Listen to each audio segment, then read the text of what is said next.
Ang susunod na programa ay rated PG. Patnubay at gabay ng magulang ay kailangan sa mga batang manonood.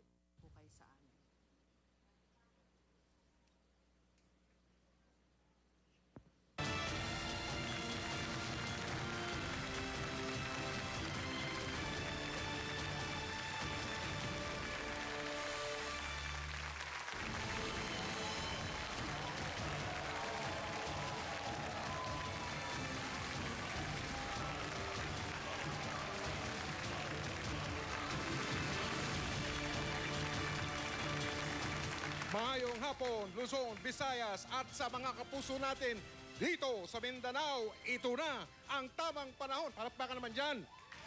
Oy!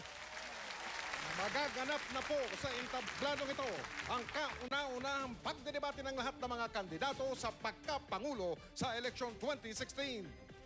Ito po ang kauna-unahang COMELEC presidential debate sa loob ng 24 na taon.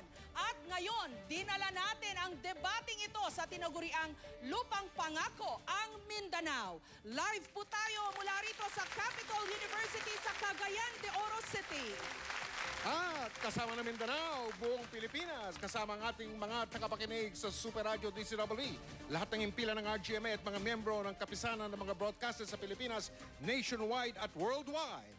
Pati mga kababayan natin sa iba't ibang bahagi ng mundo na nanonood live ng GMA Pinoy TV, nakatutok na. All present po ngayong hapon ang ating mga kandidato. Sa susunod na 2 oras, ang kanilang mga plano, ang kanilang salubin, ang kanilang posisyon sa ilang nagbabagang issue, inyong mapapakinggan. Mahigpit po ang labanan, kaya kailangan maging mapanuri. Wala na pong atrasan, pakinggan at kilatisin ang susunod na pinuno ng ating bayan. Ako po si Jessica Soho. Ako po si Mike Enriquez at ito ang Pilipinas Debates 2016.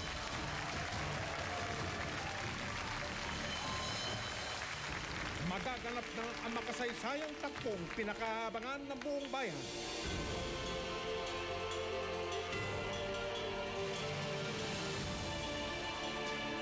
Inihahandog ng GMA News and Public Affairs, Philippine Daily Inquirer, at ng Commission on Elections. Kasama ang KBP. Ang kauna-unahang paghaharap ng mga kandidato sa pagkapangulo ngayong eleksyon 2016. Dito sa Mindanao. Pilipinas Debates 2016.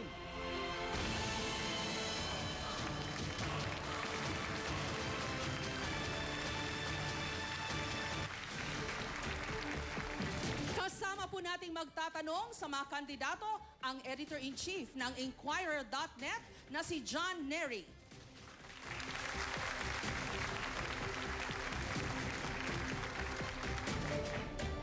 At kasama po natin ang nagpasimula sa Pilipinas Debates 2016 ang Commission on Elections sa pangunguna ni Chairman Andres D. Bautista. Welcome, Chairman!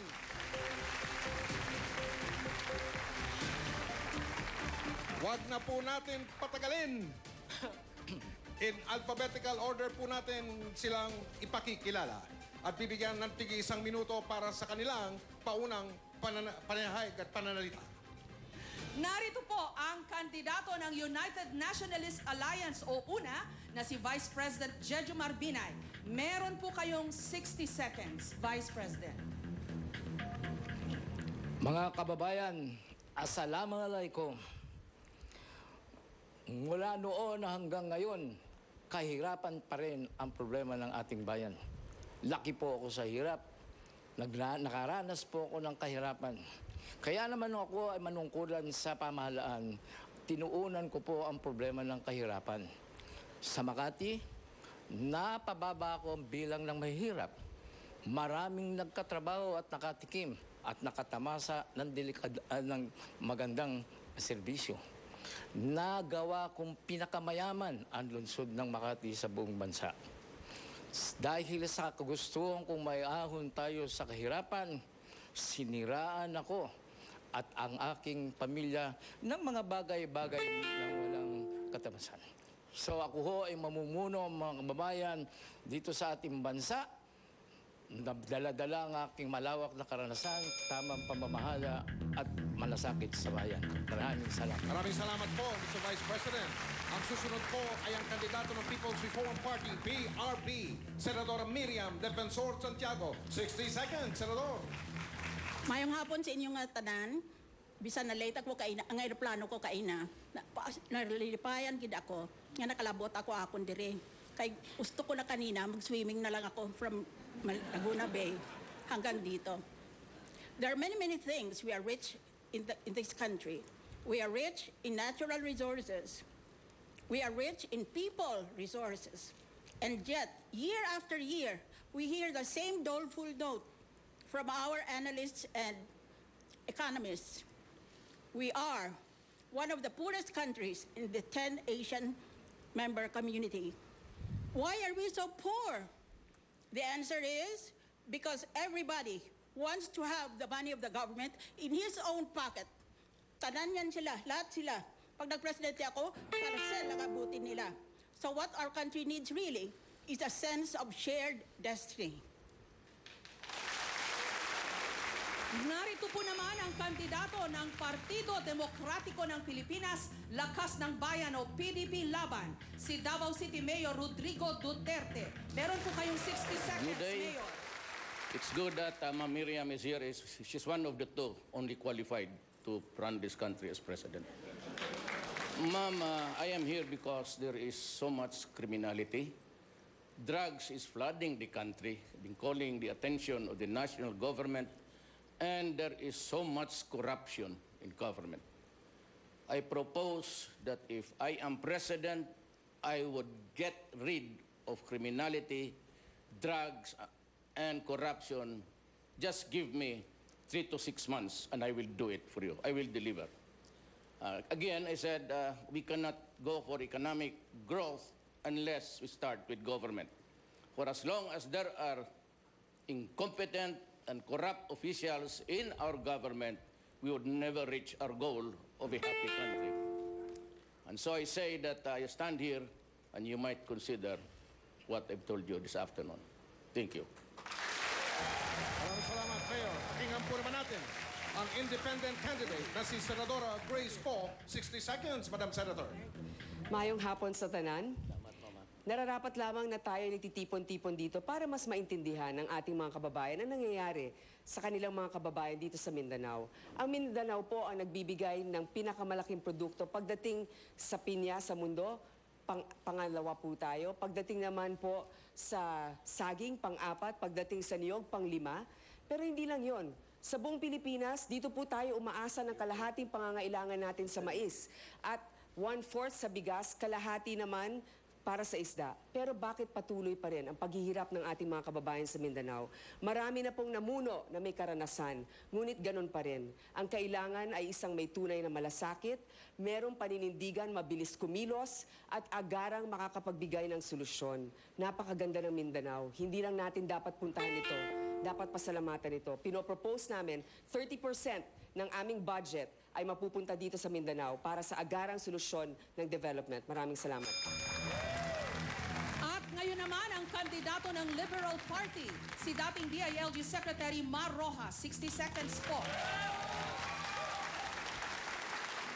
Magandang gabi sa inyong lahat. Hindi ho ba, pag pinasimple ang tanong, nagiging simple at klaro din ang sagot? Ano ang tanong? Kung ihahambing natin ang pagpili ng Pangulo tulad ng pagpili natin kung sino ang magmamaneho sa ating mga anak sa araw-araw, sino ang pipiliin natin? Kanino natin ipagkakatiwala ang kaligtasan ng ating mga anak? Sa isang taong may mga kaso ng pagnanakaw, sa isang mainitin ng ulo na maaaring maaksidente, sa isang ngayon pa lang natututong magmaneho. O ipagkakaloob po natin ito sa isang taong matagal na po ninyong kilala, matagal nang nanilbihan, at ni minsan hindi kayo pinahamak o pinagsamantalahan. At may magandang rekomendasyon pa sa dati niyang pinagtrabahuan. Buo ang loob ko sa inyong pagpasya. Maraming salamat po. Maraming salamat po sa ating presidential candidates.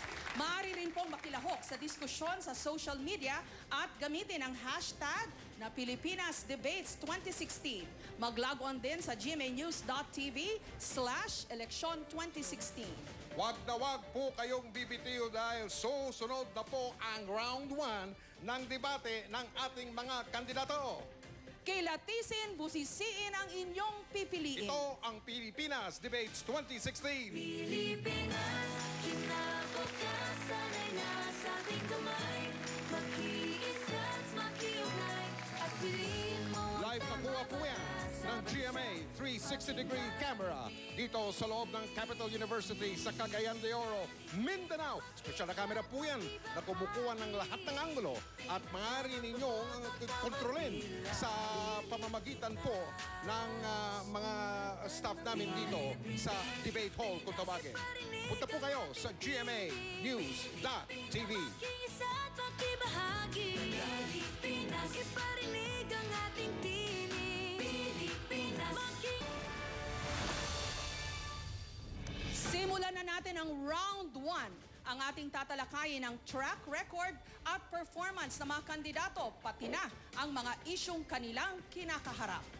Alphabetical po ang tapatan ng mga kandidato natin sa round 1 na ito. Kaya ang unang pong maghaharap ay sina Vice Presidente Jeje Barbinay at Senadora Miriam Defensor Santiago. Mr. Vice President, ito po ang tanong. Meron po kayong 90 seconds, Mr. Vice President. Sa panayam, kung inyo natatandaan sa DCBB, pinaliwanag niyong karamihan sa inyong mga real estate na mga pagmamay-ari ay minana ninyo mula sa inyong ina at sa pagulang. Pero sa inyong SALN, 2 lang sa 13 real estate properties ang inilista ninyo bilang inheritance o mana. Paglilinaw ng inyong kampo, Mr. Vice President, maaaring tinatawag na land area ang pinagbasihan ninyo sa inyong sagot at hindi po ang bilang. Pero ang hindi pa rin nasasagot, kung hindi po minana, 10 nang galing. Ang iba po ninyong 11 ari-arian at paano po lumago ang inyong yaman sa loob ng mahigit 3 dekada bilang isang opisyal ng gobyerno. Mr. Vice President, meron po kayong 90 seconds. Alam mo, Mike, 3 dekada, ang haba ng panahon na yan. Ha? Pero hindi ko natatandaan na sinabi ko na yung aking mga lupa, puros mana. Yung iba naman doon, nabili namin. At may kakayahan naman kaming makabili. Hindi naman, porking kami ko ay nasa pamahalaan, wala na ako kaming magagawa para makabili ng mga pag-aari. Hindi po totoo na ako ko maraming lupa. Ito ho, either naman ako o ito ho ay nabili ko. At hindi lang ko sa nanay ko yun, pati po sa tatay ko. Okay, salamat po, Mr. Vice President. Senadora Miriam, ano naman po ang reaksyon? Bilang isang opisyal ng gobyerno na mahaba rin nanungkulan, Madam Senator, sa tingin ninyo ba ay tinatawag na matter of public interest ang yaman at ari-arian ng isang opisyal ng gobyerno? Miss Allen, di ba ho, Senadora? Yeah, that's no longer a matter for debate because it has already been embodied in a law. It's no longer a bill, it's a law. So sa gusto namin at sa ayaw, kailangan talaga ilandad namin ang lahat ng pag-aari namin. Ngayon ang pagtatanong ko ay, ito bang mga pag-aari ni Vice Mayor, nakuha niya o nabili niya o nabigay sa kanya bago siya naging opisyal sa Makati o pagkatapos naging opisyal na siya? Mr. Vice President, gusto niyo po sagutin yung tanong ni Senadora? Miriam, yung iba ay naman ako. 30 seconds. Pasensya ka na kung Miriam man tawag sa'yo, magkaibigan man tayo at magkasama kami sa student council. Yun, naman ako pa yung bago ako nalagay sa pwesto. Ako ay nanungkulan 1986 at bago po ako nanungkulan, nakapag-practice naman ako ng law at ang misis ko naman ay napakapag-practice ng pagkadoktora. So, yung paggagalingan ang pera na dapat namin mabili. Pero ulitin ko, yung mga propiedad na yon, propiedad na namana ko na bago pa ako napunta sa panunungkulan. Salamat po, Mr. Vice President. Salamat din po. Maghaharap naman po ngayon sina Senadora Defensor Santiago at si Mayor Rodrigo Duterte. Senadora Defensor Santiago, narito po ang tanong para sa inyo. Senator Defensor Santiago, kayo po ay nag-file ng qualified medical leave noong 2012 dahil sa chronic fatigue syndrome. At nagpatuloy ito noong kayo ay na-diagnose na may stage 4 lung cancer. Sa nakalipas na 16th Congress, mula 2013 hanggang 2016, wala pa hong 10 beses kayong nakadalo sa mga plenary session. Kung sa Senado po ay naging mahirap na para sa inyo ang makapasok sa trabaho, bakit pa po ninyo hinahangad ang mas mabigat pang trabaho ng pagiging Pangulo ng Bansa? Ano po ang inyong motibasyon sa pagtakbo sa gitna po ng inyong karamdaman? 90 seconds po, Senator Santiago. Hindi mo ba alam ng sakit? Tumataas o bumababa o nawawala? Magtatanong ka bakit may sakit ka, bakit tumatakbo ka? Eh, diretso ko yan o karapatan ko yan sa ilalim ng under our Constitution. Wala namang constitutional provision that if you get sick of something, you are disqualified. Ano pa yung iba niyang gustong malaman? Ang sabi po ay iilang beses lang daw po kayo nakadalo sa plenary session. I was at the height of cancer stage 4. Stage 4 is the last stage. Nag-aantay ako mamatay. Eh, hindi ako pinatay ng guardian angel ko eh.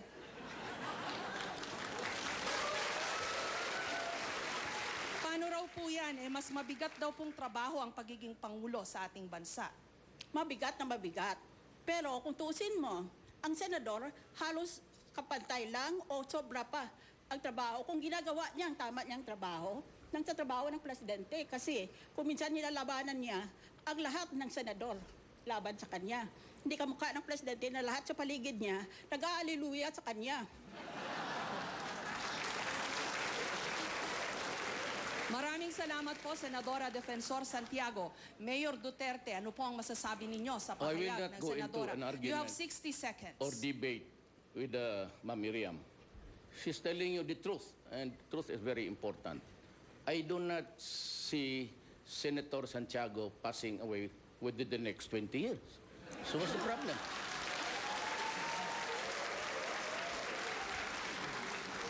Senadora, you have a chance to answer. May counter rebuttal po kayo kay Mayor Duterte. Thank you. 30 seconds po. My only purpose is to serve out the rest of my life. I'm already 70 years old, plus 6-year term as a president. I would have served my country until 76. I did not want to spend the next 6 years lying in bed, feeling sorry for myself. In fact, I did not lie in bed. I did not feel sorry for myself. I felt sorry for my country. Because graft and corruption is endemic, and everybody speaks out, but nobody has done very much, except Mayor Rudy Duterte. Maraming salamat po, Senadora Defensor Santiago.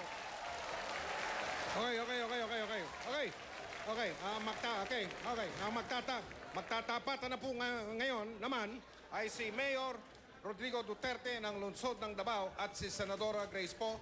Mayor Duterte, ito po ang tanong para po sa inyo.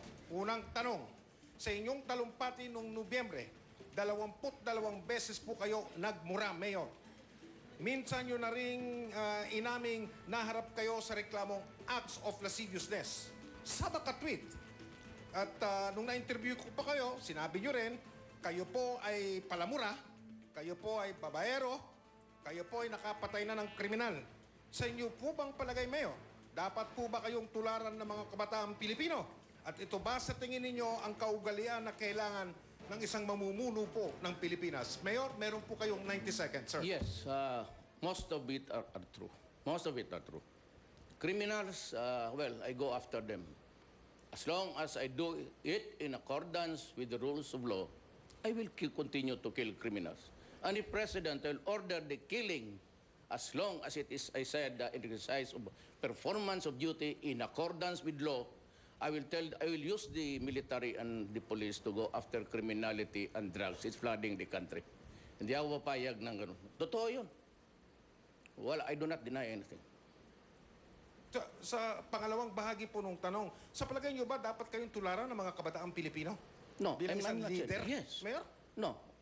Extrajudicial killing? Of course not. Never happened. But killings, yes. Okay. If I become president, it would be bloody. Opo. Because we'll order the killing of all criminals, Opo. ang mga durugista at drug lords. Yung inyong kasong acts of lasciviousness sa mga kababaihan, Mayor. Wala akong kaso na ganun. Girlfriend. I do not know who invented it, but I okay. said, meron lang akong inakbayan noon. Okay. Okay. Ang nanay ko ang nagalit. Nagalit na. Okay, isa pa, Kasi- Mayor, sabi niyo may mga girlfriend kayo. Dapat Totoo. pantularan yan ng mga kabataan. Well, kung hiwalay ka sa asawa, doon gawin mo sarili mo. Anong... Anong gawin ko itong karga-karga ko? Hindi ko naman ipagbili ito. Hindi mo masangla eh. Gamitin mo dapat. Hindi, mamatay ka. Salamat po, Mayor. Salamat. Malinaw. Senadora Grace Poe, bilang isang babae at kandidato sa pagkapresidente, dalawa lang pa po kayo ni Senadora Miriam. Ano po ang pananaw ninyo sa ganyang estilo na yan ni Mayor Duterte? Alam nyo, si Mayor Duterte malakas ang appeal. Irresistible sa mga ibang babae. Subalit, matagal rin natin pinaglaban at alam ko si Mayor Duterte ay magalang sa kanyang nanay. Kaya kahit na papano, sa tingin ko, kung ikaw ay malakas ang dating sa mga babae, konting pigil sapagkat, syempre, malay mo, yung mga lumalapit sa'yo, may asawa o kaya may boyfriend o kung ano paman, sa mata ng bata, ang mali ay nagiging tama kung ginagawa ng matanda. At least alam natin si Mayor Duterte, minsan sinasabi naman niya, yung mga hindi niya na nararapat na nagawa noon. Pero pareho lang naman kami, tao rin nagkakamali. Pero isusulong ko palagi ang pagrespeto, anuman ang iyong kasarian. Babae ka man, lalaki, LGBT, lahat po tayo, merong konting paggalang sa isa't isa. Salamat po, Senadora. Meron po kayong 30 seconds para wag magpigil. Sige po. Lahat naman ito sa kwarto yan. Hindi mo naman ginagawa sa... So what's the problem? Hindi mo naman you don't flaunt it in public. And I said, if you have to do it, I said, I'm separated from my wife. And yung isang asawa ko nasa Amerika, yung nurse. So, far and wide, in between those years, it's biology. Actually, it is biology. Okay. Salamat po, Mayor. Magkakaharap po naman ngayon ni Senator Poe, si dating DILG Secretary Mar Rojas. Senadora Poe, narito po ang inyong tanong. Sa lahat ng mga kandidato sa entablado ngayon, kayo po ang may pinakamanipis na resume pagdating sa government service. 2 taon bilang MTRCB chairperson at nangangalahati pa lang po kayo sa inyong termino bilang senador. Sa tingin nyo ba ay may napatunayan na kayo sa larangan ng serbisyo publiko para maging Pangulo ng ating Republika? Jessica, alam mo, talagang hindi ko pinagkakaila. Sa lahat sa kanila, ako ang pinakabago rito. Pero sa ating mga kabataan, alam ninyo ang kanta ng Glock 9. Kayong mga nakaupo, subukan nyo naman tumayo para maramdaman nyo ang aming kilagayan, ang kinalalagyan ko. Sa tingin ko, sa lahat sa kanila, ako nga may pinakamaikli na karanasan, pero nakikita ko bilang isang nanay kung anong pangangailangan ng isang pamilya. Sa aking maikling karanasan sa gobyerno, ako po ay nakapaghawak ng isang executive position na may management requirement at mismo na rin si Senator Miriam ang nagsabi na ang Senado ay pwede talagang mas mahirap pa na trabaho kung talagang ginagawa mong iyong trabaho. Ako po ay nabigyan ng pribileyo na makadebate si Senator Miriam, kaya nga napasa namin sa Senado ang Freedom of Information. Yung mga batas na aming itinulak ay pagkain para sa mga bata, yung mga batas o yung mga budget pala na aming tinulak, pagkain para sa mga bata, para sa mga magsasaka, higit sa lahat, pag-iimbestiga na walang kinikilingan, kaibigan man o kaaway. So para sa akin, ang aking karanasan bilang isang teacher, bagamat minamaliit ng iba, hindi po tayo makakarating sa puntong ito kung hindi dahil sa isang guro na nagmalasakit at nagturo sa atin kung anong tama at mali at kung anong naaayon para sa ating mga paksa. Kaya po sa ating mga kababayan, pare-pareho lang naman ang problema ng Pilipinas eh. Pare-pareho nandyan. Wala pong proof na pag matagal ka na sa pwesto, mas magaling ka. Secretary Rojas, ano po ang reaksyon nyo sa sinabi ni Senator Poe? It should be recalled that you once asked her to be your running mate or your vice presidential candidate. Tama ka dyan, Jessica. No? Inanyayahan natin si Senadora Poe na sumama dahil nga sa pagkilala na tulad ng sinabi ninyo ay manipis yung kanyang karanasan sa pamumuno. At siguro ipagpaumanhin ng aking kaibigan si Senadora Grace Poe na ang pagiging Pangulo ay hindi OJT.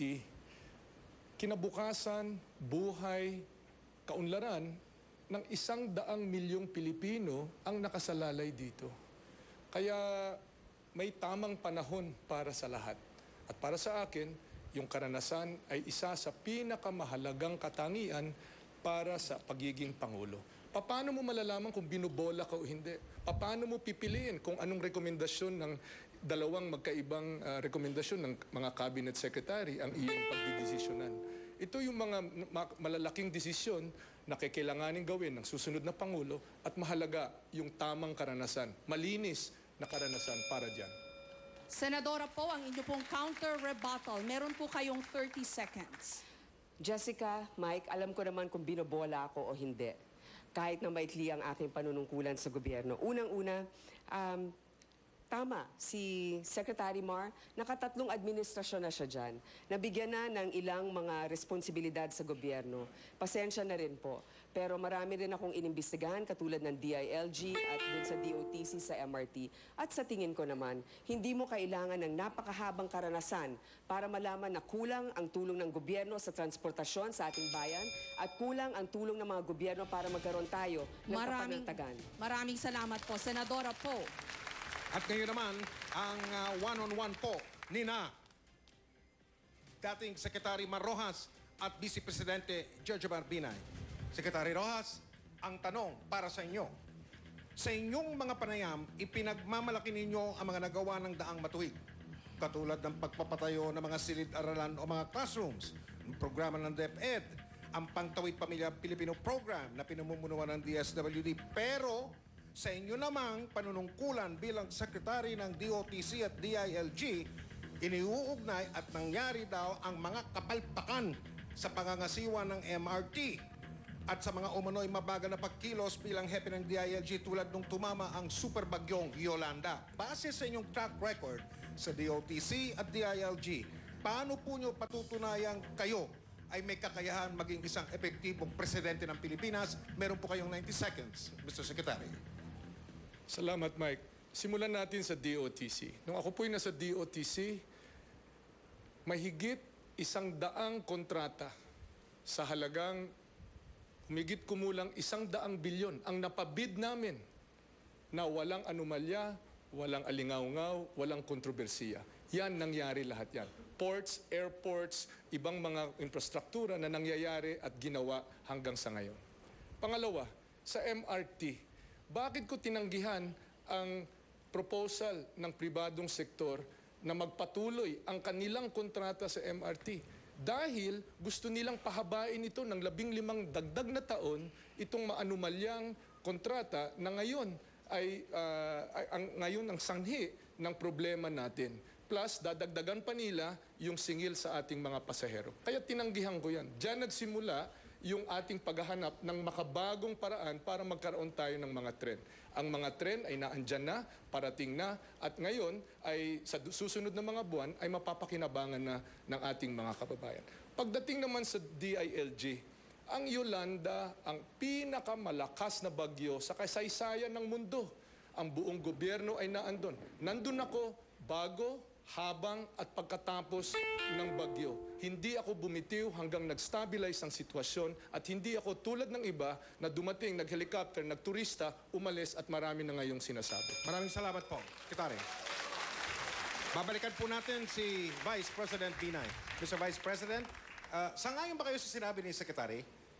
Matagal kayo naging miyembro ng gabinete, ha? Kasama niyo siya. Sige po, Mr. Vice President. Alam po ninyo, hindi ho mangyayari kung ako ho ang napalagay doon sa pwesto ni Secretary Rojas. Yung bang analysis paralysis, ako ho is a decisive and effective leader. Hindi ako paulit-ulit, walang dinidesisyonan. Yung PPP, iisa pa lang o dadalawa pa lang. Kailangan ho natin yung PPP ngayon para magkaroon ho tayong pagbabago sa ating mga infrastructure needs. Kung ako ang pinatutungkulan ni Secretary Rojas doon sa pagkaka-helicopter, yung helicopter, marami kong nakita. Siya, nasaan ho siya?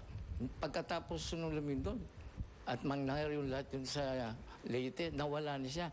Kaya naman ho, grabe ang galit sa kanya ng mga taga-Leyte dahil sa kapalpakan niya sa paghawak sa problema ng Yolanda. Secretary Rojas, meron po kayong 30 seconds pa ho. Sige po. Andun po ako 16 na araw. hindi ko binitiwan, hindi ko kinalimutan, at hindi ko finoto-op o pinulitika ang ating mga kababayan. Nandun ako simula bago pa dumating ang Yolanda at ginawa ko ang lahat. Matitingnan kita, Mike, at kahit sino sa ating bansa, mata sa mata, at sabihin, lahat ng maaaring magawa sa kapanahonang yun ay nagawa. Maraming salamat po, Mr. Secretary. Up. Yan po, nagtatapos ang round 1 pa lang po ito. Mas mainit sa round 2 dahil ang susunod nating tatalakayin, mga kapuso, ay ang kahirapan at ang pagpapabuti sa buhay ng mga Pilipino. Kilatisin, busisiin ang inyong pipiliin. Nagbabalik po o magbabalik po ang Pilipinas Debates 2016.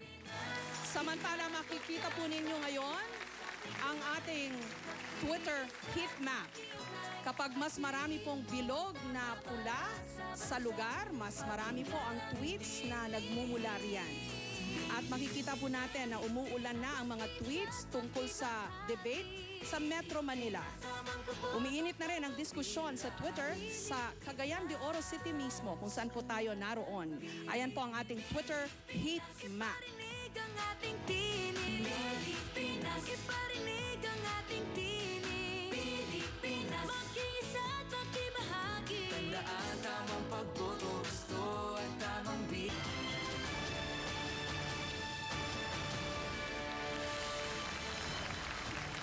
Live pa rin po tayo mula rito sa Capital University sa Cagayan de Oro City. At round 2 na po tayo. Ang sunod na isyung pagdidibatihan po ng mga kandidato ay yung lagi nating nagiging paksa tuwing eleksyon, ang kahirapan. Partikular na po natututukan natin, paano ba mapapabuti ang buhay ng ating mga kababayan, lalo na yung mga may hirap. Sa mga nakalipas na taon, lumago ang ekonomiya ng Pilipinas. Pero halos hindi nagbago ang poverty incidence o kahirapan sa bansa. Pinakamahirap na sektor ang agrikultura, kung saan kabilang ang mga mangingisda at mga magsasaka. Sa kasalukuyan, milyong-milyong Pilipino pa rin ang walang trabaho. Paano ito tutugunan ng susunod na Pangulo? Para sa round 2, nagbunutan na po ang mga kinatawan ng ating mga kandidato ng kanilang pagkakasunod-sunod. At ang una pong maghaharap ay sina Vice President Binay at si Senadora Poe. Sa round na ito, bubunutin din po natin ang mga tanong para sa ating mga kandidato. At simulan na po natin ang mga kapuso. Ang unang tanong po ay para kay Vice President Binay. At ito po, bubunutin natin ang tanong. Wala dito po sa Sisidlan.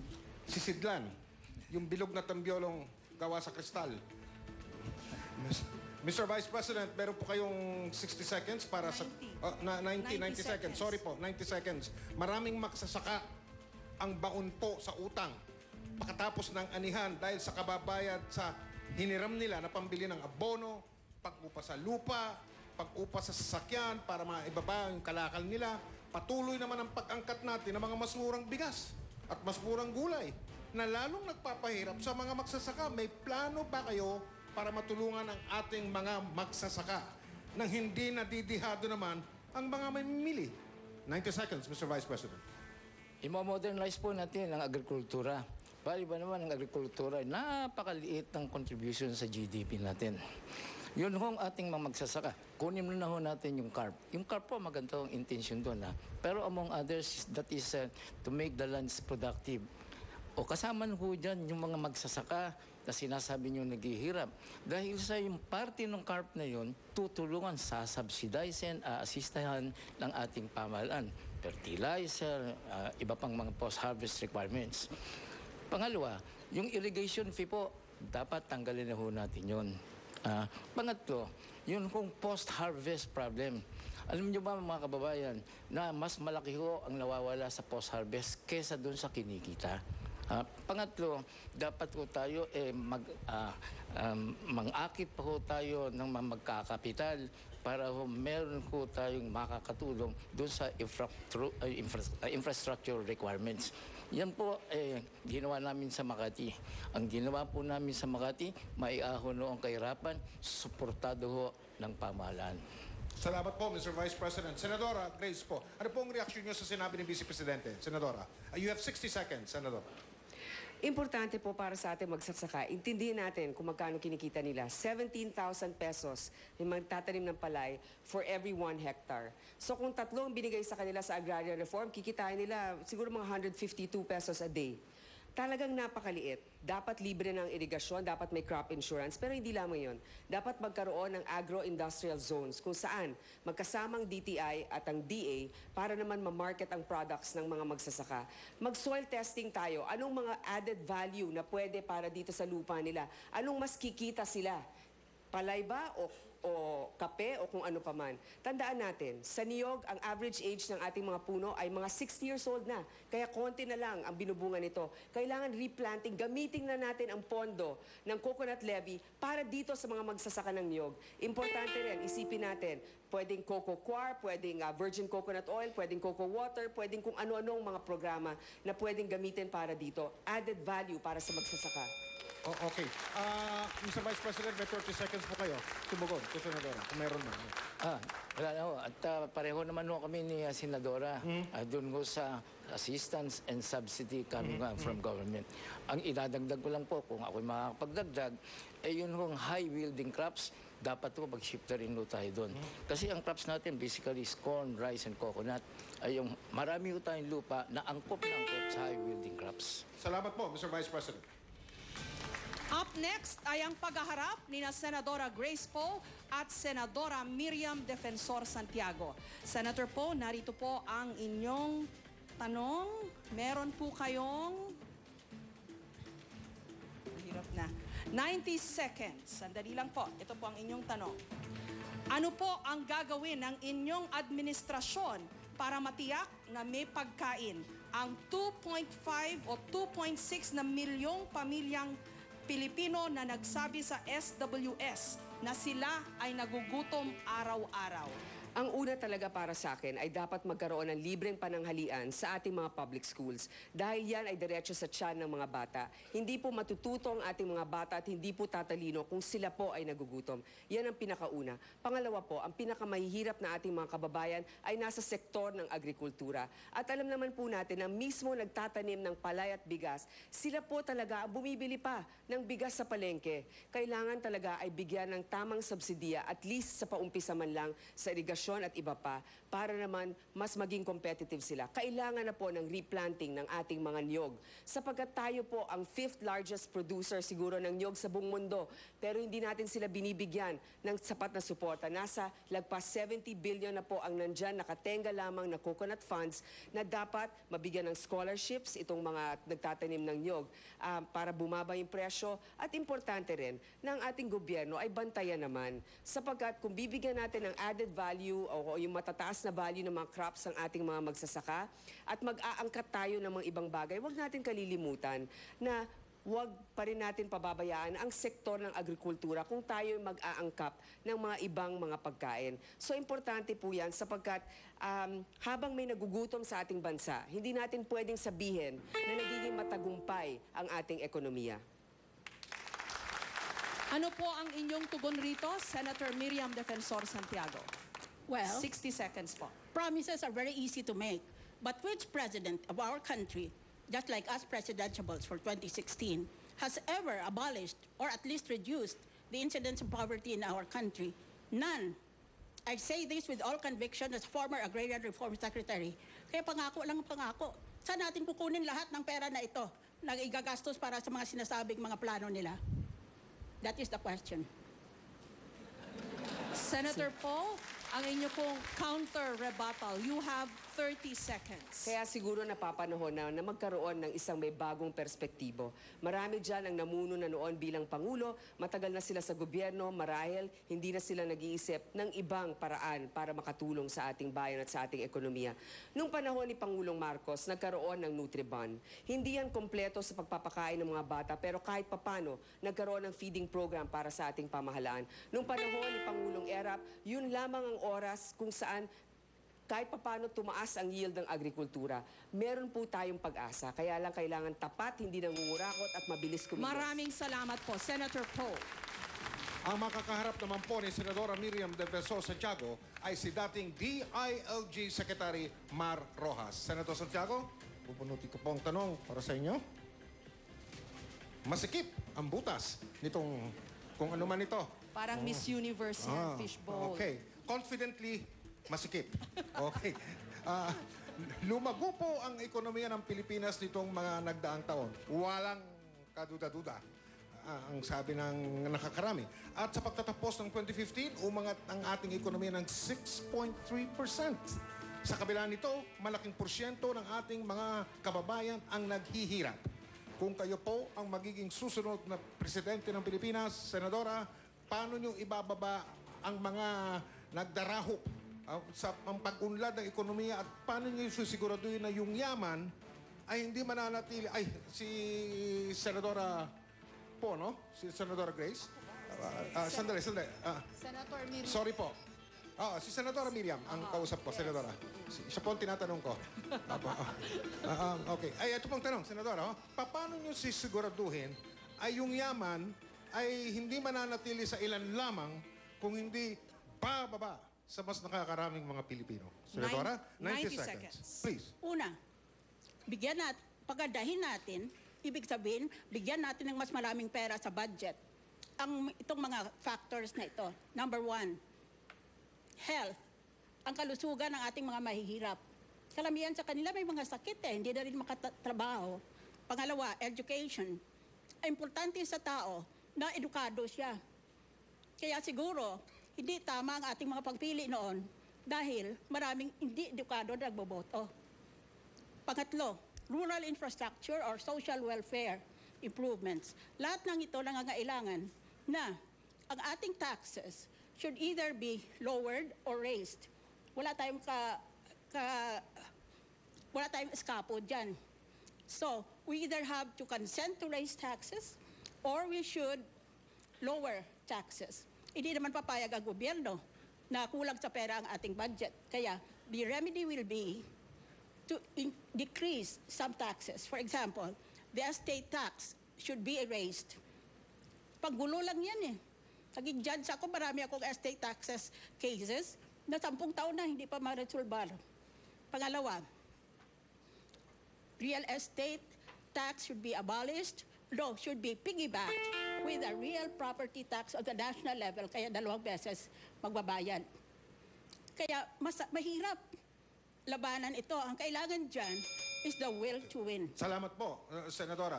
Okay, si Secretary Rojas, may reaksyon kayo. Sige po, Secretary. 60 seconds. Masasabi ko lang na tama, lumago ang ating ekonomiya. In fact, fastest growing itong nakaraang 6 na taon o 5 taon kumpara sa nakaraan. Itong paglago ay nakahatid na rin ng kaginhawahan sa ating mga kababayan. Mahigit 2 milyon na mga tao ay naitawid mula sa poverty line to above the poverty line. Magreklamo man or mag-question man sa datos, pero yan ang datos ng ating NEDA at ng ating mga statistical office. 2 million families ngayon ay hindi nakabahagi ng tinatawag na mahihirap. Dagdag pa doon ay yung ating mga safety nets. May safety net tayo sa PhilHealth ng nakaraang taon. Kung magkasakit ka, kasama ng 6.2 milyong mga pasyente, natulungan ka ng PhilHealth sa halagang 75 bilyones pesos. Kung dati-rati bawal magkasakit, ngayon may kasangga ka ang inyong gobyerno para hindi na mauubos ang laman ng bulsa mo sa kakabayad ng pagpapagamot. Yan ang inihatid ng Daang Matuwid. Yan ang itutuloy ko sakaling mabigyan ako ng pagkakataon. Salamat po, Mr. Secretary. Senadora Santiago, you have 30 seconds to reply, to react, kung gusto niyo po. As I said, these are all promises way up in the sky. Promises in the sky is the program of government of many officials running for public office. Saan natin kukunin ang pera? Yun ang tinatanong ko. Saan? Sino mabibigay, magdodonate? Mga mayayaman ba? Dadagdagan natin dahil lang sa mayaman sila? Malaking problema yung where to source the funds. I can make an entire list from here to there of all my promises to you, but they will each cost Salamat taxes. po. Salamat po, Madam Senator. Mga kapuso, hindi pa tapos ang round 2. Pero ngayon pa lang po, pinapaalam po namin sa inyo na #1 trending topic sa Pilipinas at sa buong mundo. ang Worldwide. hashtag Pilipinas Debates 2016. Ito po ay, hinga lang po tayo. Hinga lang. Magandang pangitain yan, Mike. Kasi ibig sabihin, napakarami nating mga kababayan na interesado Opo. sa sasabihin ng ating mga kandidato. Maganda ito para sa bayan. Kaya lahat tayo hihinga muna ng saglit dahil tumitindi po ang ating talakayan ngayong hapon. Kilatisin, busisiin ang inyong pipiliin. At magbabalik po ang Pilipinas Debates 2016. Diyan lang po kayo. Sana'y nasabing kamay. Makikita po ninyo ang heat map ng Facebook naman. Kanina, heat map ng Twitter. Ngayon po naman, heat map ng Facebook. Ang Davao City at ang Ilocos Norte Davao po. at Ilocos Norte. Ang pinaka-aktibo ngayon sa diskusyon sa Facebook tungkol sa eleksyon. Tamang bilang Pilipinas, iparinig ang ating tinig. Pilipinas, makiisa at makibahagi. Tandaan tamang pagboto, gusto at tamang bilang. Po tayo mga kapuso para talakayin ang issue ng kahirapan at ang pagpapabuti ng buhay ng ating mga kababayan. Okay, si dating DILG Secretary Mar Rojas naman po ang sasalang at ang makakaharap niya po ay ang alkalde ng lungsod ng Davao, Mayor Rodrigo Duterte. Okay. So, Secretary Rojas, binubunot ko na po yung tanong para sa inyo. Biglang lumuwag yung butas nung kayo na. O, ito po. Paunti na ng paunti ang nahuhuli ng mga mangingisda natin. Maswerte na po kung kumita ang mga mangingisda ng 200 piso kada araw. Ano ang magiging programa ng inyong administrasyon para maiangat ang kabuhayan ng mga mangingisda at mapangalagaan ang ating karagatan? Meron po kayong 90 seconds para sumagot. Para sa ating mangingisda, ang pinakamahalaga ay ang murang pautang. Nauubos ang kanilang kapital, ang kanilang kinikita sa kakabayad ng interes at amortisasyon sa kanilang inuutang. Hindi pa nga sila nagpapalaot, iniutang na nila ang kanilang huhulihin. Kaya murang pautang isa sa pinakasusi para sa kanilang kaginawahan. Pangalawa, makabagong teknolohiya. Importante ito. Doon lang sa dagupan, sa ating bottom-up budgeting, may napakagandang project na gagawin natin ito sakaling ako'y maging Pangulo sa buong Pilipinas. Nabigyan natin ng fish finder. Ito yung mga radar. Para sa ating mga mangingisda, nakikita nila kaagad kung saan yung mga isda, hindi na-aksaya ang kanilang panahon at pera sa kakabili ng gasolina. Direkta sila kung saan yung mga isda, nahuhuli nila ito, balik, sariwa pa, na ibebenta nila sa magandang presyo. Pangatlo, post-catch facilities. Ito yung mga chiller, ito yung mga packaging na mahalaga para mas mataas ang kikitain nila kumpara sa kinikita nila ngayon. Sa ngayon, limitado ang kanilang kita dahil nabubulok ang kanilang isda. Pag nagkaroon ng mga post-catch facilities tulad ng mga chiller, tulad ng mga reefer vans, dadalhin ang kanilang huli sa mga pamilihan, gaganda ang kanilang kita. At panghuli, ang pinakamahalaga ay infrastruktura. Infrastruktura para mas madali nila maparating ang kanilang huli sa mga pamilihan. Salamat po, Mr. Secretary. Mayor Duterte, meron po kayong 60 seconds para mag-react. Agree ba kayo kay Secretary Rojas? Yeah, I cannot rebut what he has said because it's all true. Gusto ko nga kopyahin kung papayag siya eh. Idagdag ko na lang yung akin. Payag ba kayo? Secretary? Oo naman, bakit hindi? Tuloy niyo, Mayor. Well, I said this is true in every program of government. Ang problema lang ko kasi dito, marami tayong problema in the past. There were a lot of problems to help our fellow men, fisheries, farmers and all. Ang nakakaproblema ho dito is in the implementation along the way. Because if you have incompetent and corrupt officials, it will be the same. Bihayang Dagat was the greatest program of any government. But along the way, sumabog because there was corruption. Mamirian says it all. Wala akong mag-debate sa lahat nila. Problema, incompetence sa mga tao and corruption, hindi yan nakukorek eh. Okay. Salamat po, Mayor. Secretary Rojas, 30 seconds. Incompetence and corruption. Secretary, 30 seconds. Nasa sentro ng programa ng Daang Matuwid, nasa sentro ng diwa ng pagkatao ni Mar Rojas, yung anti-corruption. Sa mahigit 20 taon ng panunungkulan, ni minsan hindi nabahira ng ating pangalan ng kahit anong anomalya. Ako galit sa mga korap at hindi ko papayagan na magkaroon ng korupsyon sa aking panunungkulan. Ang importante dito ay itong mga nasabi ko ay nasimulan ng magawa, nasimulan ng matamasa ng ating mga mangingisda at itutuloy ko yan, papalawakin ko yan para mas marami pa ang giginhawa sa ating mga programa. Salamat po, Secretary Rojas. Ang nabunot naman ni Mayor Duterte ay si Vice President Jejo Marbinay. Mayor Duterte, narito po ang inyong tanong.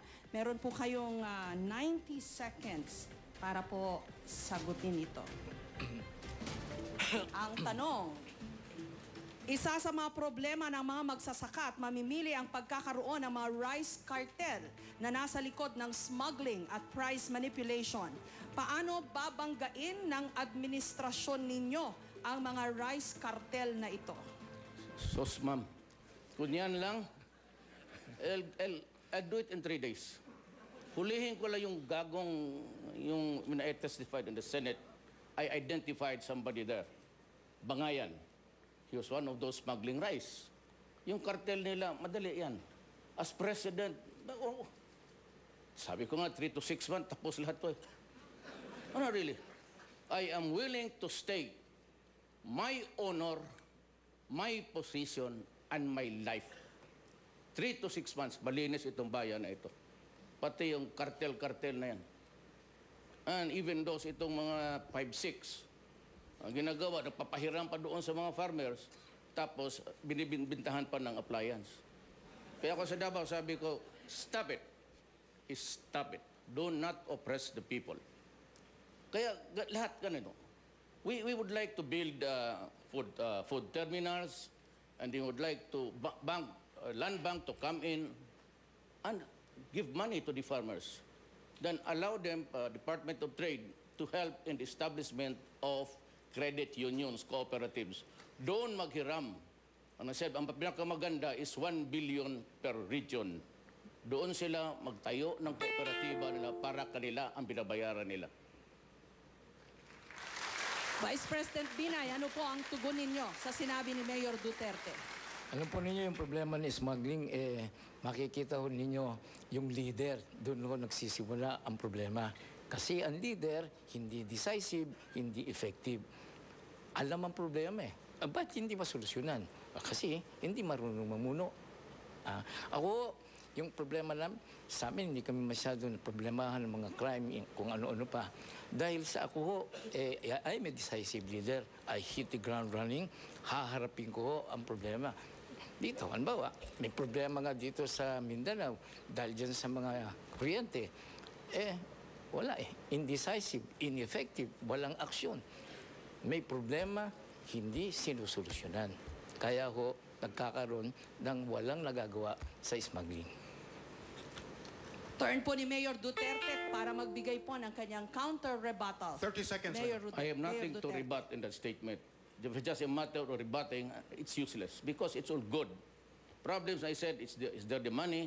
Because ang pinaka ninyo coming in, the fundamental duty of a president is see to it that food is available and food is affordable. Yan ho ang problema talaga. Maraming salamat, Davao City Mayor Rodrigo Duterte. Sarado na po ang round 2. Sa ating pagbabalik, ang third and final round. Ang isyong sunod nating hihimayin, abangan lamang po. Kilatisin, busisiin ang inyong pipiliin. Magbabalik po ang Pilipinas Debates 2016. Sana'y nasa ating kamay. Ito po ang inyong makikita ngayon ay ang ating discussion trend sa Facebook naman po na mas marami pong mga babae kesa sa mga lalaki ang nakikilahok sa diskusyon sa Facebook sa Pilipinas Debates 2016. Ang kabataan, edad 18 hanggang 25 anyos, ang pinaka-aktibo. Mabuhay ang mga kabataan! Wala ba kayong mga kamay? Para sa mga kabataan. Aktibo? Pilipinas, iparinig ang ating tinig. Pilipinas, makiisa at makibahagi. Tandaan tamang pagboto.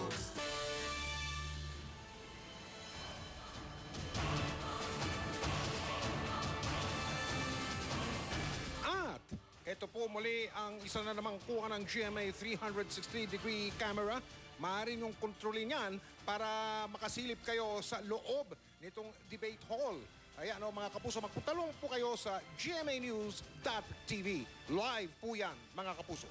Tuloy ang ating pagkilatis at pagbusisi sa mga kandidato sa pagkapangulo dito sa Pilipinas Debates 2016. Round 3 na po tayo mga kapuso. Okay dito. Mga issue pong na kinakaharap ng ating kinaroroonan sa mga sandaling ito, Mindanao, tututukan ng kasama natin na magtatanong po mula sa social media.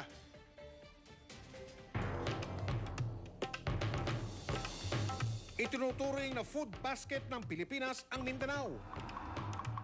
Pero dito rin matatagpuan ng 5 sa 10 pinakamahirap na probinsya sa bansa. Dekada na rin ang binilang ng kaguluhan. Ilang usaping pangkapayapaan ang sinimulan pero bigo pa rin makamit ang pangmatagalang kapayapaan. Ano ang magiging hakbang ng susunod na Pangulo? Makakasama po natin sa pagtatanong sa mga kandidato sa round na ito si John Nery, ang Editor-in-Chief ng Inquirer.net. Nag-ikot po sila sa Mindanao para kumalap na mga tanong mula sa publiko at ilan nga po riyan ay kasama sa mga posibleng matanong sa ating mga kandidato. Katulad sa round 2, bubunutin pa rin natin ang mga tanong sa mga kandidato. At gaya rin sa round 2, nagbunutan na po ang mga kinatawan ng mga kandidato ng kanilang sequence o pagkakasunod-sunod. Ito na po mga kapuso ang unang sasalang mula sa Mindanao, si Mayor Rodrigo Duterte, na ang makakatapat po ay si dating Secretary Mar Rojas. Pero bago po yung dalawang yan, si John Nery muna. Maayong gabi, Mike. Mayor Duterte, Yes, sir. kayo po ang kandidato mula sa Mindanao. Ito po ang inyong tanong.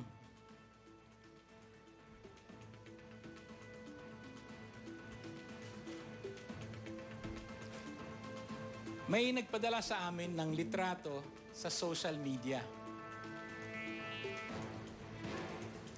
Makikita rito ang isang maputik na kalsada at isang ilog na walang tulay sa Zamboanga. Galit na raw ang mga katulad ni Ken Sharif dahil matagal na nilang hinihiling ang maayos na tulay at kalsada. Kung ikaw ang magiging pangulo, paano mo tutugunan ang hinaing ni Ken? At paano mo maiiwasan ang irregularities sa mga infrastructure projects? Meron po kayong 90 seconds. Yes, sir. I will have to tell you that 65% or 64% of the infrastructure projects are here in Manila. I might also want you to know that 19% lang ang binigay sa Region 19. Well, of course, that is the disparity. And that is why the Mindanaoans, asking you now, galit na galit sila. Kasi ang aming lawful share sa taxes hindi ibinibigay. Remember that Mindanao contributes to the country's coffers 54% of the total export earnings in dollars. Magkano yan? Well, it will depend on the given day. But ang Mindanao kasi ang nagbibigay sa agricultural products sa country ito. 19 billion only for Region 11. I don't know how much the others getting. Yan mo. It is this disparity and that is why people are clamoring for a federal government. I-dissipate na muna natin yung central powers for after all, that is a symbol of our being oppressed of us as a people a long time ago. You have to give us our share and we will, and of course, you have to restore law and order. Salamat po, Mayor. Secretary Rojas, ano reaksyon niyo sa sinabi ni Mayor Duterte? Meron po kayong 60 seconds. Sige po. Salamat. Unang-una ay tutugunan natin ang pangangailangan ng pagtayo ng tulay doon sa kusaamang bayan yon. Pero habang totoo na napag-iwanan ng Mindanao, hindi na po yan ang nangyayari ngayon.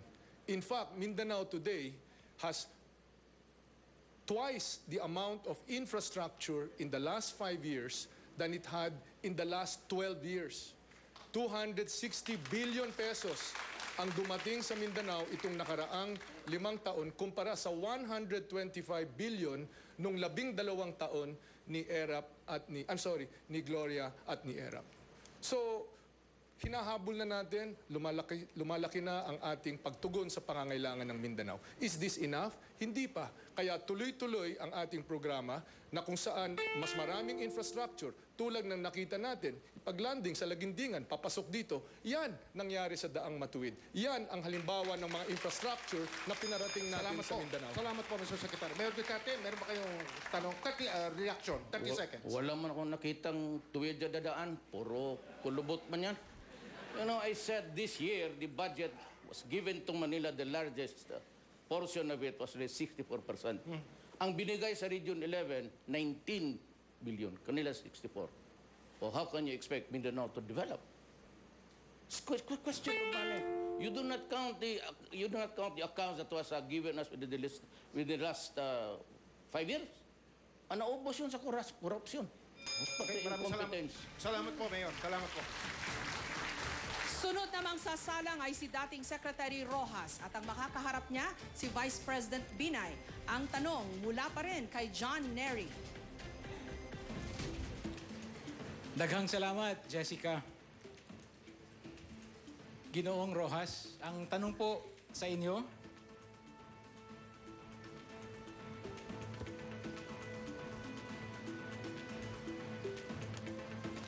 sa pinakahuling Pulse Asia survey, lumalabas na pangunahing issue ng mga kabataan sa Mindanao ang problema ng illegal na droga. Sa buong bansa, 1.7 million ang lulong sa droga. Kapag ikaw ang naging Pangulo, paano mo tutugunan ang problemang ito? Ano ang gagawin? Paano ang gagawin sa mga drug cartel? Kailangan bang ibalik ang death penalty para masolusyonan ang problema? 90 seconds, Secretary. Ang droga ay isa sa pinakamatinding problema na hinaharap natin bilang isang lipunan. Walang pamilya sa ating buong bansa na hindi tinamaan sa problema ng droga.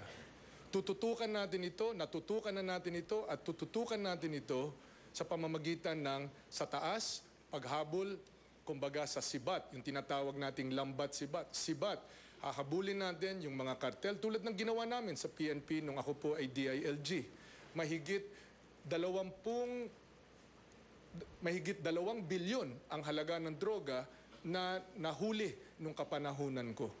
Yan ang mga kartel. Sa baba naman, sa pamamagitan ng lambat, policing, street, sitio, and house level policing ang kinakailangan. Ganun pa man, hindi natin malulutas ang problema ng droga kung aasahan natin ang pulis lang. Ito'y problema ng buong lipunan. It takes all of us coming together. Mga guro, mga magulang, mga kapitbahay, lahat po ng lipunan ay dapat magtulong-tulong para malutas natin ang problema ng droga. Hindi ito madali. Malaking pera ito, kasama na yung mga corrupt, iba politiko, iba mga pulis. So anti-corruption pa rin ang pinakamahalagang sandata para malabanan natin ang droga. Ang inyo pong reaksyon, Vice President Binay. 60 seconds. Unang-una na, ang problema po dyan ay mahina ang enforcement. Nandyan na po, nalalaman ng mga illegal drug syndicates. Ano ang ginawa? Wala masyadong nahabla. Kung may nahabla naman, wala naman nung nangyayari. Kasi, isa pa, hindi ko effective Hindi ko decisive ang ating leadership. Ako, sa Makati, hindi ko na inabutan kong problema po yan. Yan problema ng droga. Pero ako ho, decisive. Wala tayong papayagan yung mga kaso ng illegal drug syndicates. Ako, tuwing maghaharap-harap kami, tinatanong ko, oy, ano na ba ang mga kaso? Nagawa na ba? Nasolusyonan na ba? Sa ulitin ko, yung banggit sa death penalty, hindi ako naniniwala sa death penalty. Gawa po ng Diyos yan. Hindi ko dapat natin gawin yan. Ulitin ko, kailangan lamang ko decisive ang pagharap sa problema. Yon ang wala. Kaya ko nagiging problema. Counter rebuttal, Secretary Rojas, 30 seconds po. Nabanggit ni Vice President Binay ang Makati. Pero hindi ba ang totoo, dalawa ang Makati? Makati ng mga Ayala na maunlad, maraming trabaho, at Makati ng mga Binay na mahirap pa rin. Comembo, Rembo, nandyan pa rin ang mga mahihirap, nandyan pa rin ang mga droga. In fact, Makati has the highest drug rate. Lahat ng mga mayayaman dyan, lahat ng clubs, bawat Biyernes, Sabado, nandyan laganap ang droga sa Makati. Maraming salamat po, dating DILG Secretary Mar Rojas. Pwede ba akong sumagot? Mabilis na po. Sige po, Vice President. Ewan ko kung saan yung statistics ni Mr. Rojas. Hindi ho naging problema sa amin ng droga. Yung EMBO, naku, masay ho ang mga tao doon. Kasi yung mga lupa doon na ibigay ko. At malaki na ang halaga. Wala hong kahirapan sa Rembo.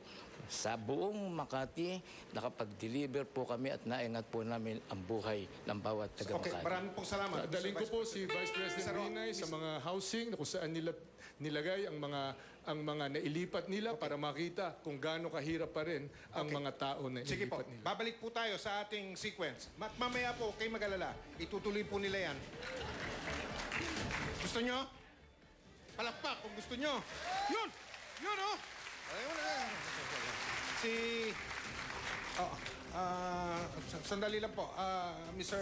Si Vice President Binay naman, si ngayon, Vice President Binay. Opo. makakaharap si Senadora Miriam Defensor Santiago. Puntahan po muli natin si John Nery. John? Salamat, Jessica. Mr. Vice President, ito po ang tanong para sa inyo. Sa pag-iikot namin sa Mindanao, lumalabas na nais ng mga kabataan na maipasa ang Anti-Political Dynasty Bill. Kayo po ay kabilang sa isang political dynasty.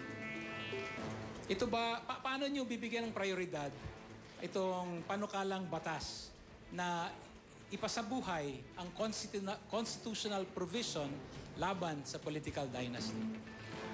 Meron po kayong 90 seconds. Unang-una po, kailangan maging maliwanag ko kung ano ba ko talaga ang dynasty ang tinutukoy.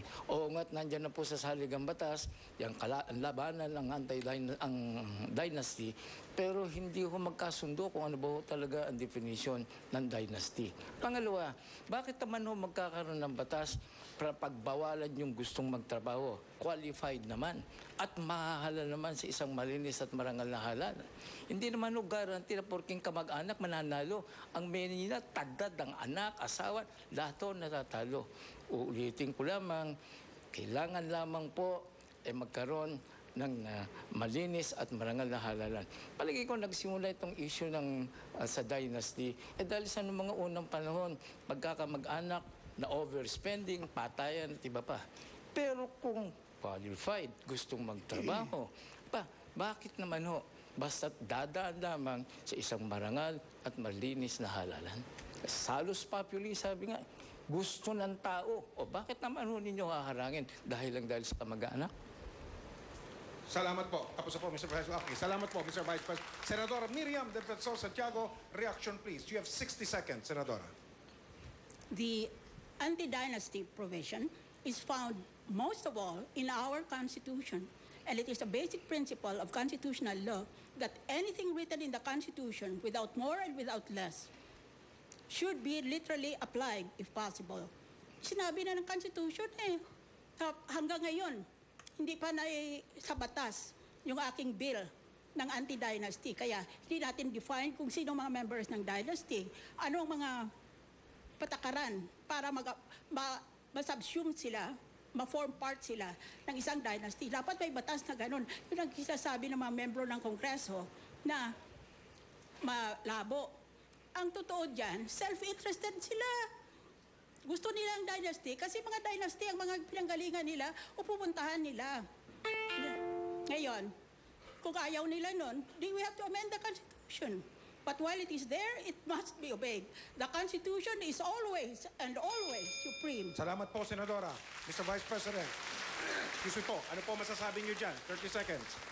Si Miriam, mayroon ho siyang anak na halal. Kung Malabo ang definition ng dynasty. Yan ang problema natin. Tama ho si Miriam. Meron sa Constitution. Ang problema, walang implementation na batas. Kaya kung tayo nagkakagulo pa. Okay, maraming salamat po, Mr. Vice President. Si Senadora, parang Kailangan sagutin niya kasi may nabanggit uli. Parang may gusto kayo sabihin kanina. Sige na nga, Senadora. Sige, may lang. Meron ba kayong gusto sabihin? Hindi. Napatingin kayo eh. Yeah. Kasi mali ang sinabi. Ang anak ko noon tumakbo na party list representative. After one term, he did not run for another post. So, wala po kayong anak sa gobyerno ngayon? Wala. Okay, salamat po. Claro. Ang round 3, pagpapatuloy po natin maya-maya lang. Kilatisin, busisiin, pakinggan ang inyong pipiliin. Magbabalik pa po ang Pilipinas Debates 2016. Sa datos po ng Twitter, Jessica? Mataas na mataas po talaga ang interes ng publiko sa mga usapin kaugnay sa poverty and development. Dapat lang, yan ang pangunahin nating problema eh. Kasunod po naman yan ang peace and order, track record, Mindanao issues at corruption.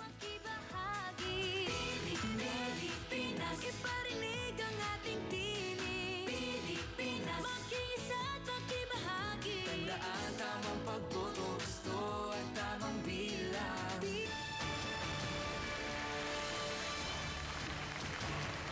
Nagbabalik po tayo dito sa lungsod ng Cagayan de Oro, dito sa Mindanao, para sa pagpapatuloy ng Pilipinas Debates 2016 at magpapatuloy po tayo sa Round 3.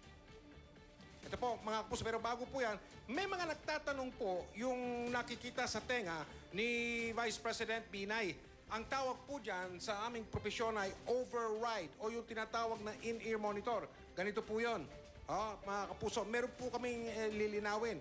Nakakabit po yon, ang naririnig po doon ay yung audio o tunog na on the air o sa papawid ng debate. Lahat po ng kandidato, inalok po namin, lagyan yan. Dapat maklaro po namin sa inyo yon. At tanging, ang nagpalagay lang po niyang override ay si Vice Presidente Binay. Salamat po.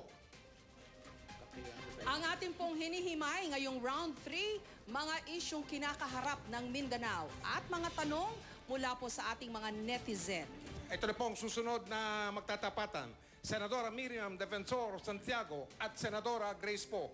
Ang dalawang babaeng kandidato sa pagkapresidente, balikan natin si John Nery. John. Salamat, Mike. Ito po ang susunod na tanong para kay Senadora Santiago. May mga nagsasabing para madepensa ng Pilipinas sa sigalot sa West Philippine Sea, kailangan natin ng EDCA or Enhanced Defense Cooperation Agreement. Pero pangamba naman ng ilang kausap namin, lalo na dito sa Cagayan de Oro, na ang mga lugar katulad ng Lumbia Airport ay gagamitin para sa EDCA ay magiging militarized. Kayo po ba ay pabor sa EDCA? Kung hindi, ano ang nakikita ninyong alternatibo para madepensahan ng Pilipinas laban sa banta mula sa China? 90 seconds po. I am against the EDCA. In fact, I was the sponsor and author of the resolution passed in the Senate expressing the sense of the Senate that the EDCA should first pass the Senate, which is what happens to all other treaties. Bakit ito? Pinirmahan lang ng mga opisyales ng Executive Department na hindi binigay sa Senado na lahat ng ibang mga treaty, ganun ang paraan noon. Kaya, galit talaga ako dyan dahil parang nagsusunod-sunuran tayo. Itong dalawang higante, ang China at ang United States, parehong gustong kontrolahin ang Pilipinas. Bayaan mo na kung anong mga ambisyon nila sa sarili nila, pero huwag nila tayo idamay.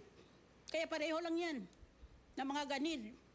Ang China gusto niya lahat ng produce, kanya na.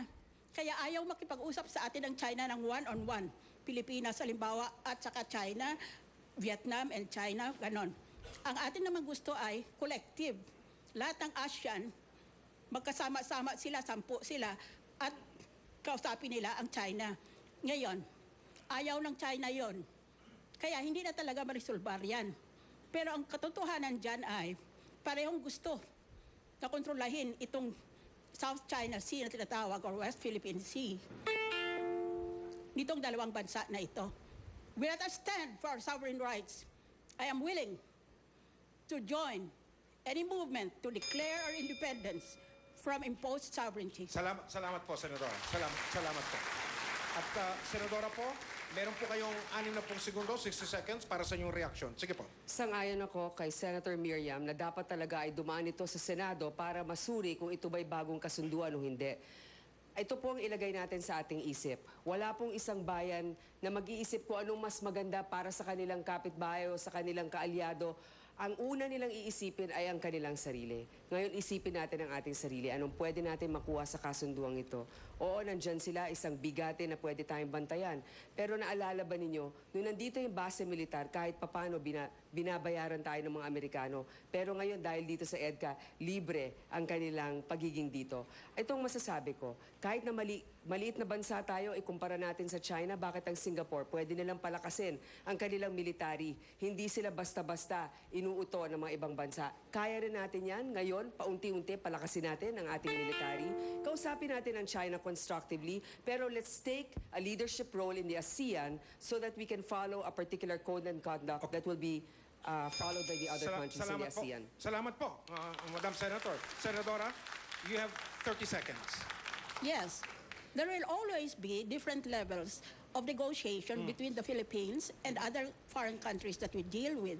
The first track is always to exchange notes.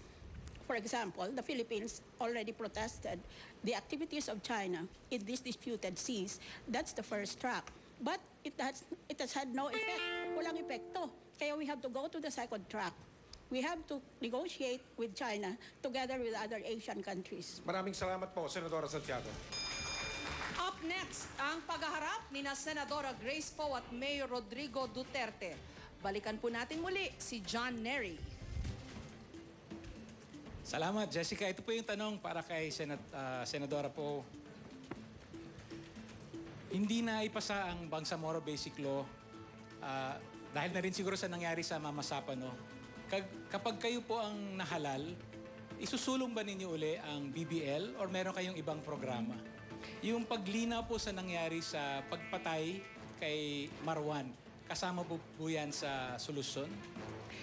Mr. 90 Neri, seconds. 90 seconds, Mr. Senadora. Neri, ang nais ko po ay magkaroon ng isang transparent, inclusive at sustainable na pag-uusap at saka kasunduan. Kailangan talaga sa pagbuo ng bagong kasunduan o pagtulak nito, kailangan isama natin lahat ng mga grupo.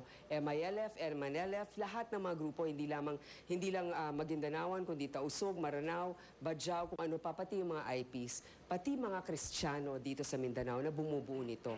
Pangalawa, habang nag-uusap tayo, kailangan ay sundan natin ito ng mga proyekto para sa Mindanao. Ako po ay isa sa mga gustong magtulak talaga na magkaroon tayo ng Mindanao Rail. Noong 1992 pa po ito pinag-uusapan, siguro nasa lagpas 70 billion ito. Kaya na natin ito tugunan sa mga panahon na ito. Kailangan rin natin ayusin ang problema sa kuryente dito sa Mindanao. Kailangan natin i-rehabilitate ang Angus at Pulangi Dam sapagkat ito po ay heavily silted na. Imbis na 900 megawatts, nagiging 600 megawatts of power lamang ang nabibigay dito. Importante na magkaroon ng trabaho dito sa Mindanao. Kaya nga po sa aming budget, kasama dyan ang infrastruktura, 2,000 kilometers na kailangan natin pasemento at ipaayos, magbibigay ng temporary na trabaho, pero pagkatapos nun, mahihikayat natin ang turismo at ang mga mamumuhunan dito na pumunta dahil mas maayos na ang mga kalsada. Kasama sa usap ng kapayapaan ay development. Rebuttal, reaction, Mayor Duterte, meron po kayong 60 seconds. Let me focus on Mindanao, on what it is happening today. With the failure of BBL, there is a great, great hurt there. Unless, I said, we can come up with another card, which is federalism, nothing at all can appease Mindanao. Yan ang nangyari dyan. And that is why it is very important na kung ako ang pupunta dyan, I would not only offer the BBL, which is the same configuration, but I will offer federalism to all, pati kay Norbiswari on the western side. That would maybe appease everybody because every moro politico would really like to see federalism kasi pubalpak na ang BBL. And we have to do this because I said nothing short will appease and bring peace to Mindanao. Yan ang importante sa lahat dyan. You have to right the historical wrong committed against the Moro people. Counter-rebuttal reaction, Senadora Grace po, ano po ang inyong tugon? 30 seconds. Ginagalang ko ang sinasabi ni Mayor Duterte, talagang kailangan pag-usapan natin kung makakabuti ang federalismo sa ating bayan. Ang pinakamalapit na example ng federalismo ay ang ARM. Ngayon, gawin natin to sa umpisa ng termino ng isang Pangulo kung ano makakabuti. Pero sa tingin ko, ang kailangan ng ating mga kababayan ay devolution of powers kung saan ang local government ay mas may prerogative sa paggasta ng kanilang pondo. Sa ngayon po, dapat 40%, pero less than 30 or mga 30% lang ang nabibigay sa local government. Mali po yun. Kailangan ay taasan natin. Maraming salamat po, Senadora Po. Ito po, tapos na po ang round 3, mga kapuso. Susunod, mapapakinggan nyo na po ang mga huling salita ng mga kandidato para sa hapon na ito. Closing statement. Tawag po nila dyan, closing statements, mga kapuso. Gusto nyo pa? 1 hour? Sige po, sandali lang. 1 hour Sige. each? Sir? Sir? 1 hour daw. We're good until 9. Give us time to explain further what we like to present to the people. Patay. 1 more hour daw. Kilatisin, busisin po ang inyong pipiliin. Magbabalik po, mga kapuso, ang Pilipinas Debates 2016. 1 hour? Nasabing kamay, Oh? makiisa't makiugnay, at piliin mo ang tama para sa bansa. Silipon. Pakinggan aming piliin. Pilipinas, makiisa't Hi, girl! University sa Cagayan de Oro City para sa huling bahagi na po ng ating Pilipinas Debates 2016.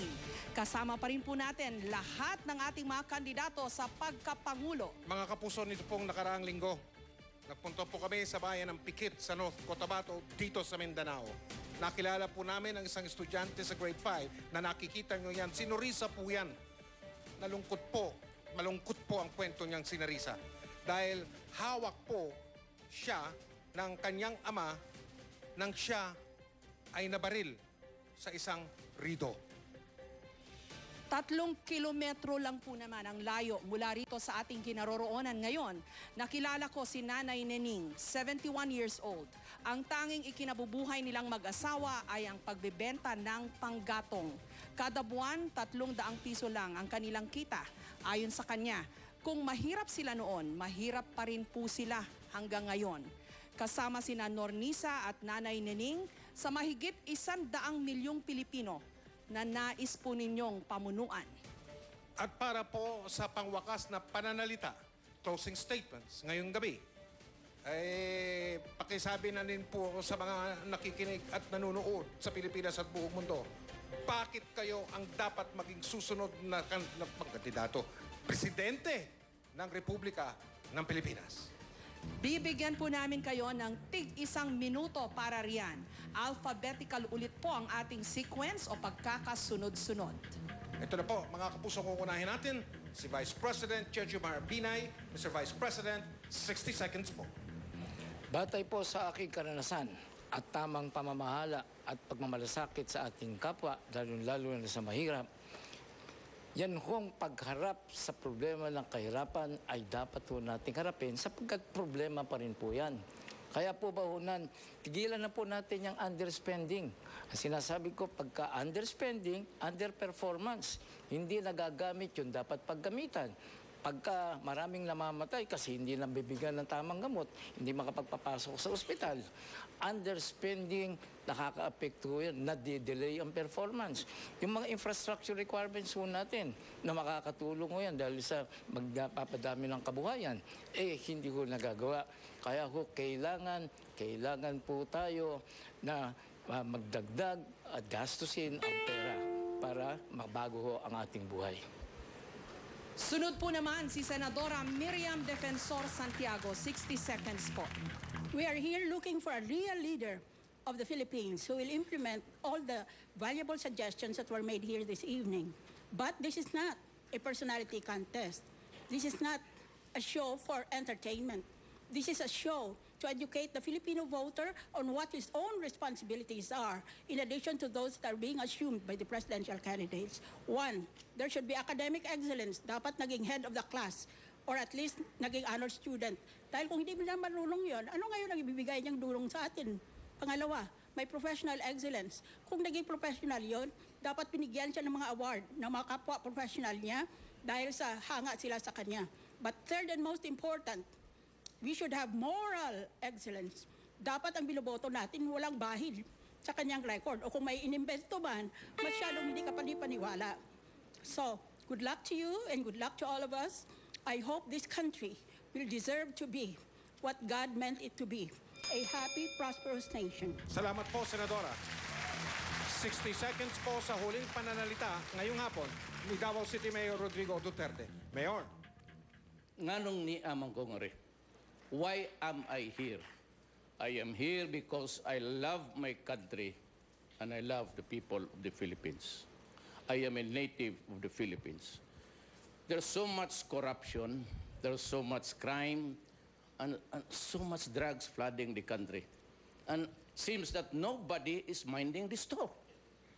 Matagal na we've been raising that problem, and as if every time before a forum, we talk about this, about that.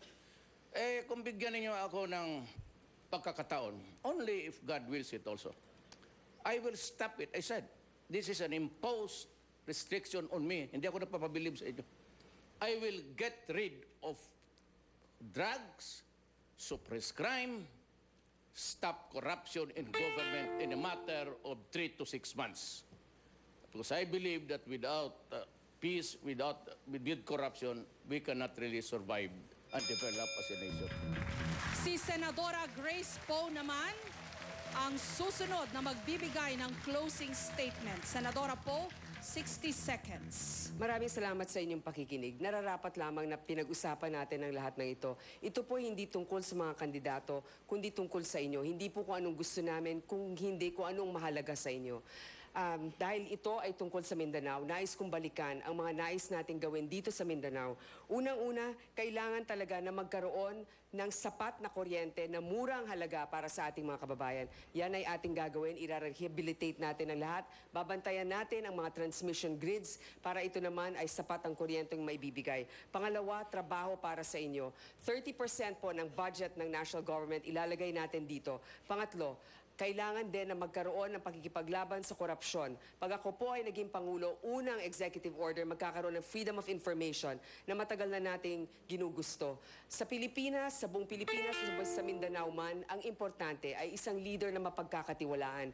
Oo nga, bago na ako, pero hindi na rin bago ang ating mga problema at marami ng matagal dyan, pero paulit-ulit pa rin ang kanilang mga lumang solusyon. Salamat po, Senadora. At pakinggan po naman natin si dating DILG Secretary Mar Rojas. Secretary, 60 seconds po. Bakit ko gusto maging Pangulo? Maraming mga pagkakataon sa buhay ko, alam ko wala sa mamamayang Pilipino. May trabaho ako, may naipon ako. Alam kong maayos ang kinabukasan ng anak ko dahil nakapag-aral siya. Pag may nagkasakit sa pamilya namin, kampante ako na may gagamot sa kanila. Hindi ko pinoproblema ang kakainin ko sa bukas. Bakit ko gusto maging Pangulo? Dahil gusto ko maging ganito din ang buhay nyo. Malaya sa gutom, malaya sa takot, at malayang mangarap. At mahihiya ako harapin ang aking magulang, aking anak, kayo mismo, kung hindi ko gagawin ang lahat para mangyari ito. Maraming salamat. Maraming salamat sa ating mga kandidato. Maraming salamat din po sa Philippine Daily Inquirer na katuwang ng GMA sa paghahatid sa inyo ng Pilipinas Debates 2016. Thank you sa Editor-in-Chief ng Inquirer.net na si John Neri. Sa team bahay na masipag nag-tweet, nag-post sa Facebook, nakibahagi sa diskusyon sa gmanews.tv, sa Super Radio DZBB at sa lahat ng RGMA stations nationwide. Salamat din Thank po. you rin po. Salamat po. Salamat po sa mga kasapi ng kapisanan ng mga broadcaster sa Pilipinas. Maraming salamat po sa Commission on Elections. COMELEC, maraming salamat po. At lalong-lalo na lahat, maraming salamat po sa milyong-milyong Pilipino na tumutok ngayong hapon at gabi, kumilatis, bumusisi sa mga kandidatong ito. Maraming salamat po muli sa ating mga kandidato. Sabi nga ho nila, walang personalan, politika lang. Kaya, aanyayahan po namin kayo na pumunta sa harapan ng ating entablado at magkamayan po, alang-alang sa bayan. Naway nakatulong po kami sa inyong pagdedesisyon ngayong eleksyon 2016. Iisa lang po ang inyong boto, kaya pag-isipan ang husto. Ako po ang inyong kapuso, Jessica Soho. Mga kandidato, pakitaas lang ang mga kamay para sa Pilipinas. Mga kapuso, isa sa kanila magiging susunod na presidente ng Republika ng Pilipinas. Ako po si Mike Enriquez. Maraming salamat po sa inyong pagtitiwala. Magandang gabi. Ay, meron pa sa Visayas at Mindanao. Magandang gabi. Mabuhay ang Pilipinas! Mabuhay! Iparinig ang ating tinig. Pilipinas. Makiisa at makibahagi. Tandaan tamang pagboto, gusto at tamang bilang. Pilipinas, ingatan ng bayan. Pilipinas, ating dangal ay alagaan. Pilipinas, maging tapat, huwag kalimutan. Ingatan ng bayan. Pilipinas kong mahal. Pilipinas, Pilipinas kong mahal. Pilipinas kong mahal. Pilipinas kong mahal. Pilipinas, kinabukasan ay nasa ating kamay. Makiisa't makiugnay at piliin mo ang tama para sa bansa. Pakinggan aming Salamat po. Salamat po sa inyo. Salamat po sa inyo. Pilipinas. Iparinig ang ating tinig. One more time, mga kandidato. Taas kamay sa inyo. Sa pam- Ang pinakamalalaking balita ngayong araw ng linggo. 5 kandidato sa pagkapangulo nagtapatan sa makasaysayang debate para